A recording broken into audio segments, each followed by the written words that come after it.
Jelang kenaikan BBM Pertamax, stok BBM Pertamax kosong dan situasi di SPBU tampak ramai antrian kendaraan.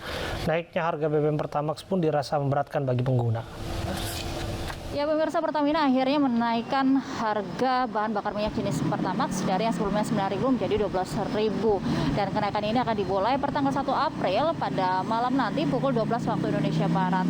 Lalu menanggapi hal ini atau menjelang kenaikan BBM Pertamax ini, situasi di tempat saya mengabarkan yaitu di SPBU Cikini Jakarta Pusat tampak banyak antrian dari pengendara motor maupun mobil untuk mengisi bahan bakar minyak. Namun sayangnya di SPBU Cikini ini ketersediaan dari BBM Pertamax ini tidak ada atau dalam keterangan sedang dalam perjalanan, sehingga para pengendara motor ataupun mobil ini harus mengisikan bahan bakar mereka menggunakan Pertalite ataupun Pertamax Turbo ataupun Dexlet.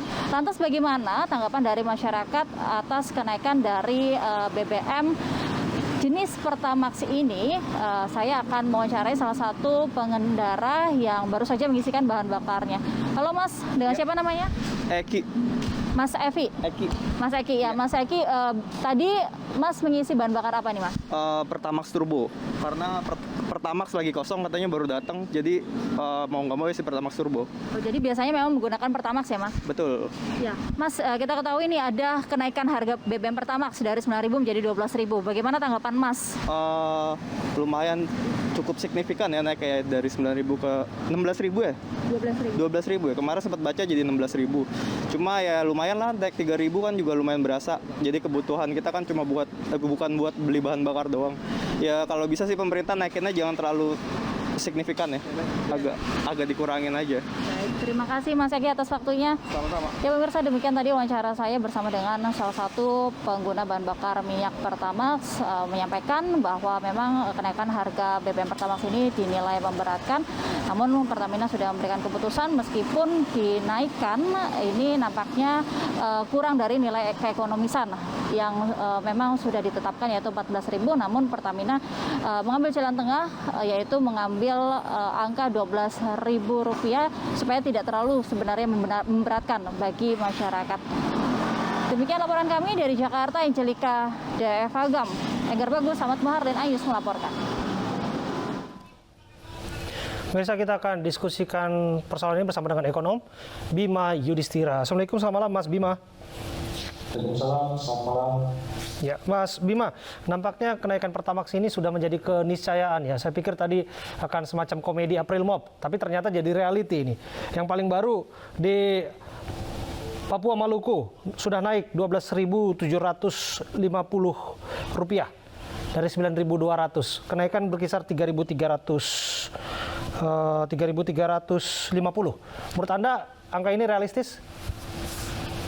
Sebenarnya kalau kita bicara soal Pertamax ini, tentu kita harus mengingat lagi memori tahun 2020. Ketika harga minyak mentah itu sempat turun di bawah $10 per barel, itu tidak ada penyesuaian harga BBM jenis non-subsidi ataupun Pertamax, harganya diturunkan. Ya. Nah, artinya apa? Artinya sebenarnya pada saat itu masyarakat sedang menyumbang keuntungan kepada Pertamina tahun 2020. Oleh karena itu kalau sekarang misalnya Pertamina yang buru-buru menyesuaikan harga karena minyak mentahnya sedang naik, maka harusnya nggak perlu. Karena selisih 3.000 tadi bisa diambil dari kompensasi keuntungan Pertamina tahun 2020. Kalau misalkan ini mengganggu cash flow dari Pertamina dan khawatir beban keuangannya terlalu berat, sebenarnya bisa diambil dari APBN. Jadi artinya 3.000 tadi yang selisih harga keekonomian dengan harga jual ya sekitar Rp3.000 sekarang, maka ini harusnya tidak perlu dilakukan karena momentumnya yang kita lihat. Momentumnya besok juga ada PPN naik per 1 April jadi 11%, harga pangan justru naik bahkan jauh sebelum Ramadan, dan momentum Ramadan sendiri yang biasanya memang konsumsi rumah tangga atau harga barang juga mengalami penyesuaian ke atas. Jadi memang keputusan ini ya kalau misalkan bisa dibatalkan kembali lagi ke harga 9.000 itu bagus. Tapi kalau tidak ya ada resiko lain. Salah satunya adalah migrasi ke Pertalite yang kita siapkan. Ya, ini kan sudah disampaikan melalui website resminya Pertamina. Untuk daerah Papua dan Maluku harganya sudah menjadi Rp12.750 per 1 April besok. Soal hitung-hitungan yang Anda sebutkan tadi, ketika harga BBM dunia anjlok dan BBM non subsidi itu tidak diturunkan di tahun 2020. Itu hitungannya sebetulnya masuk nggak dengan keadaan tidak harus menaikkan BBM non subsidi sekarang? Ya sangat bisa ya, sangat bisa. Karena kalau kita baca dari laporan keuangan, Pertamina saat itu kan mengalami keuntungan yang cukup besar. Jadi dari posisi yang kemudian kurang menguntungkan, tetapi karena ditahan, harga BBM-nya tidak turun tahun 2020, maka ada dana yang besar. Yang kedua, pemerintah sebenarnya bisa membantu, meskipun Pertamax judulnya adalah BBM non-subsidi. Tapi banyak kelas menengah dan kelas menengah rentan juga menggunakan Pertamax. Karena banyak jenis kendaraan RON-nya adalah RON 92 ke atas. Persis, ya, persis. Artinya apa? Artinya kalau kita melihat dari kemampuan APBN atau pemerintah sendiri untuk melakukan dana kompensasi ke Pertamina pun bisa. Jadi opsi untuk tidak menaikkan Pertamax merupakan bentuk dari dukungan pemerintah sebagai stimulus ekonomi. Harusnya caranya seperti itu. Untuk meringankan beban masyarakat. Oke, eksesnya apa kira-kira, Mas Bima? Kalau kita lihat, ada sebutkan tadi ini kan secara simultan ini kenaikannya ini tidak hanya pada BBM non subsidi, tapi kita juga tahu bahwa harga sembako jelang Ramadan, harga daging, kemudian harga bawang putih, harga bahan-bahan lainnya, termasuk PPN pertambahan nilai. Kita tahu juga pengguna data internet dan pulsa juga harus berteriak juga mulai besok kemungkinan akan naik harganya. Ya, saya menyebutnya ini April kelabu gitu ya, bukan April Mop, tapi April kelabu. Jadi kondisi ekonomi sepanjang April ini relatif cukup berat. Jadi April artinya April Mop itu yang biasanya komedi, jadi lantas berubah menjadi ironi serius. Begitu ya? Betul. Jadi serius ya, kira-kira gambarannya seperti itu, dan efeknya tentu perilaku masyarakat akan berubah.